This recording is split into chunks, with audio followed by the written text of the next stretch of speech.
Vamos falar agora de erupção polimórfica da gravidez.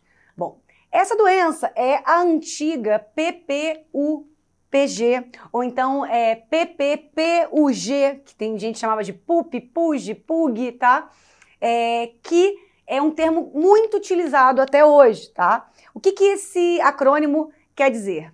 Pápulas e placas urticariformes e pruriginosas da gravidez. Em inglês, é esse termo aqui, Pruritic Urticarial Papulas and Plaques of Pregnancy, tá? Que é o termo que muita gente chama, que é PUP, tá bom?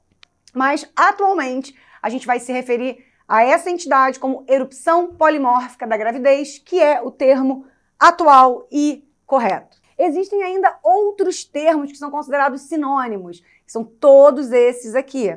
Mas esses termos devem ser abandonados, porque geram muita confusão. Então, a nomenclatura correta é erupção polimórfica da gravidez e alguns livros ainda se referem a essa doença como PUP, tá? Vamos lá. Que doença é essa? É um distúrbio inflamatório, benigno, autolimitado e extremamente pruriginoso. A gente não falou na aula anterior que o pemphigoide gestacional era a dermatose mais característica? Então aqui é um pouquinho diferente. A erupção polimórfica é a dermatose mais comum entre as dermatoses específicas da gestação, tá bom? Então é a mais comum, tá bom? Bom, 76% dos casos ocorrem em primigestas, no último trimestre da gravidez ou no pós-parto imediato. Então, extremamente importante, como a gente falou na aula anterior, vocês têm que saber qual é o tipo de grávida que mais frequentemente é acometido, se é uma primigesta ou é uma gestação subsequente, tá? E qual é o período da gestação que essa doença surge, tá bom? Outra informação importante é se tem ou não risco para a mãe e ou para o bebê. No caso da erupção polimórfica, não há risco materno e não há risco fetal. Isso é extremamente importante. A causa da doença ainda é desconhecida, apesar da autoincidência, né? A patogenia dela ainda não é completamente estabelecida. Bom, existem várias hipóteses que são citadas, às vezes de forma clara, às vezes fazendo uma bagunça na nossa mente na literatura, tá bom? Dentre todas as hipóteses, as que são mais relatadas e mais coerentes são as que a gente vai conversar a seguir. Então, a primeira hipótese fala sobre o rápido ganho de peso materno, tá? Então, o que isso teria importância? Na verdade, seria o ganho de peso iria refletir na distensão da parede abdominal, tá? Uma outra situação é que existe um aumento da incidência em gestações múltiplas, ou seja, gemelares, trigêmeos, tá? Então, por que também? Exatamente por isso. Se uma pessoa está grávida de 2 bebês ou de 3 bebês, a barriga vai crescer muito mais do que se estiver grávida de um bebê só, tá bom? Ou não, né? Mas geralmente o que se espera é isso. Então, assim, mais uma vez, a gente vai para o mesmo ponto. Distensão da pele na parede abdominal, tá bom? Com relação aos fatores de risco. Então, tudo isso que eu falei, no final das contas, vai ter relação com o maior tamanho da barriga da mãe, tá? Então, mais uma vez, gemelar, hidrâminio e feto macrossômico. Tudo isso vai estar relacionado com a distensão da pele do abdômen. Existem ainda outros fatores de risco citados na literatura, como fetos do sexo masculino, sangue materno RH negativo, e alguns livros falam dessa coisa do ganho de peso, né? Mas a questão não é o ganho de peso propriamente dito, é o volume abdominal, tá bom?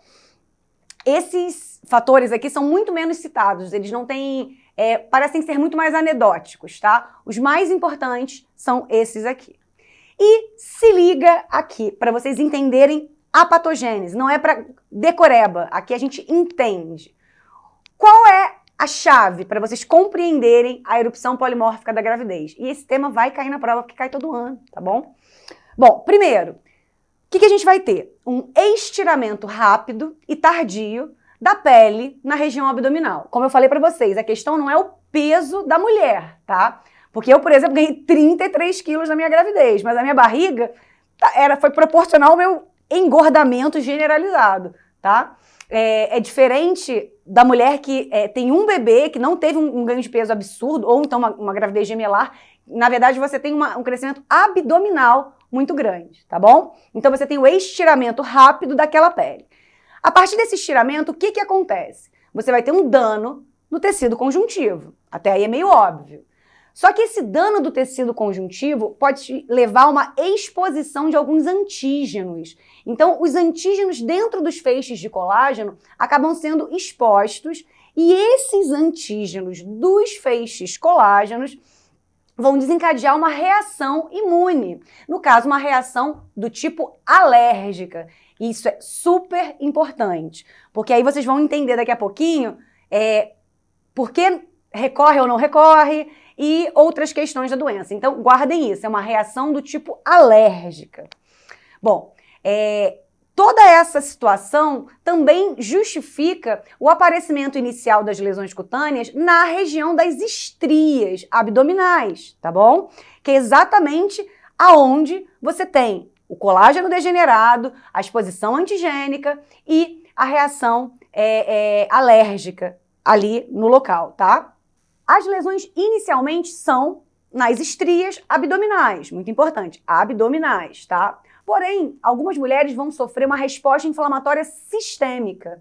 E, a partir desse momento, essa resposta inflamatória sistêmica vai ocasionar uma reatividade cruzada com colágeno da pele normal. E, a partir daqui, você vai ter uma erupção generalizada, tá? Então, é muito claro quando você compreende essa questão da distensão abdominal, da degeneração do colágeno, da exposição antigênica, você consegue fazer um paralelo muito claro com o quadro clínico da lesão. E dessa forma você está compreendendo a doença e não fazendo somente uma decoreba louca, tá bom?